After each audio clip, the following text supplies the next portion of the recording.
Direction la Côte d'Ivoire, assassinat de Thomas Sankara, tous les éléments renvoient à Blaise Compaoré. Alors pour plus de détails, après le générique. Avant de commencer, n'oubliez pas de vous abonner et d'activer la cloche de notification car cela va vous permettre de ne plus manquer les prochaines vidéos.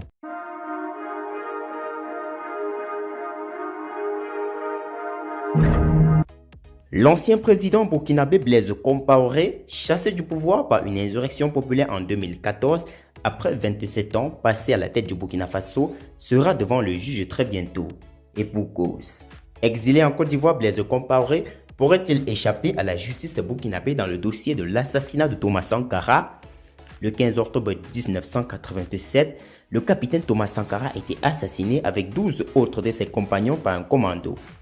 Plus de 30 ans après les faits, le tribunal militaire de Ouagadougou a décidé le 13 avril 2021 de mettre en accusation l'ancien président Blaise Compaoré, aujourd'hui exilé en Côte d'Ivoire. Comme lui, Gilbert Diandéré et 12 autres personnes sont aussi inculpées pour attentat à la sûreté de l'État, complicité d'assassinat et recel de cadavres. Interrogé le 26 avril 2021 par Radio France Internationale, l'avocat burkinabé Maître Guy Hervé Kam a donné plus de détails sur ce dossier. Pour l'avocat des familles des victimes, partie civile dans le dossier concernant l'assassinat de Thomas Sankara, le procès de Blaise Compaoré est un signal fort qui montre que nul ne peut rester indéfinitivement au-dessus de la loi. Selon lui, la décision de la Chambre de contrôle qui renvoie Blaise Compaoré et 13 autres personnes à un jugement ouvre ainsi la voie de la réconciliation entre le peuple burkinabé et sa justice d'une part et entre le peuple burkinabé et son histoire d'autre part. Mais qu'est-ce qui est reproché concrètement à l'ancien président burkinabé? Il est reproché à Blaise Compaoré en réalité d'être au cœur de la planification, de la conception et de l'exécution du coup d'État de l'instigateur de l'assassinat du président Sankara et de 12 personnes qui étaient avec lui. L'accusation est renforcée par plusieurs éléments factuels. On sait d'où sont les partis, les armes, on sait avec précision la composition du commando mortel, d'où le commando est parti et à quelle heure. On sait avec précision dans quel véhicule qui conduisait ce véhicule et l'on sait quelle était leur mission. Tous ces éléments renvoient à Blaise Compaoré, Maître Guy Hervé Kam. Blaise Compaoré peut tout à fait être extradé. L'avocat se réjouit que la plupart des acteurs de ces événements sont encore en vie et que beaucoup d'entre eux espèrent se vider de cette charge avant de mourir.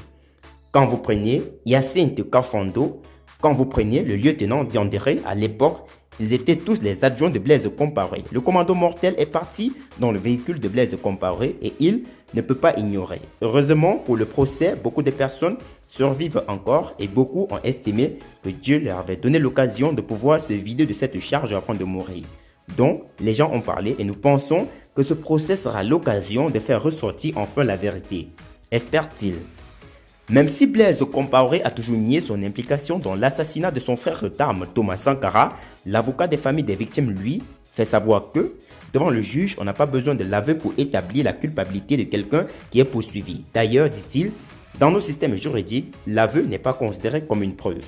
La preuve résulte des éléments matériels ou, en tout cas, des témoignages accrédités par des éléments matériels. Et dans ce dossier, le plus important, ce n'est pas d'ailleurs ce que les personnes accusées vont dire pour faire la vérité judiciaire. Le plus important, c'est que la vérité judiciaire résulte des faits qu'il accable. Explique-t-il. À la question de savoir si la Côte d'Ivoire acceptera d'extrader Blaise Compaoré vers le Burkina afin de répondre des faits d'accusation portés contre lui, Maître Guy Hervé Kam affirme que, sur le plan juridique, il existe un accord de coopération en matière d'extradition dans nos deux pays. Et donc, Blaise Compaoré peut tout à fait être extradé, même s'il est de nationalité ivoirienne. Ceci étant, nous pensons que les fugitifs burkinabés, avec à la tête le président Compaoré, sont bien protégés par la Côte d'Ivoire. C'est pour cela que nous pensons qu'il est la responsabilité politique du président Ouattara et de la Côte d'Ivoire de comprendre les attentes du peuple burkinabé en permettant tout simplement d'extrader le président Compaoré. Parce que c'est lui, le président Compaoré, qui détient la grande clé de ce procès, insiste l'avocat. Car pour lui, il est important que Blaise Compaoré soit effectivement présent lors du procès pour qu'une fois de plus, il puisse dire clairement au peuple burkinabé ce qu'il a fait dans cette affaire.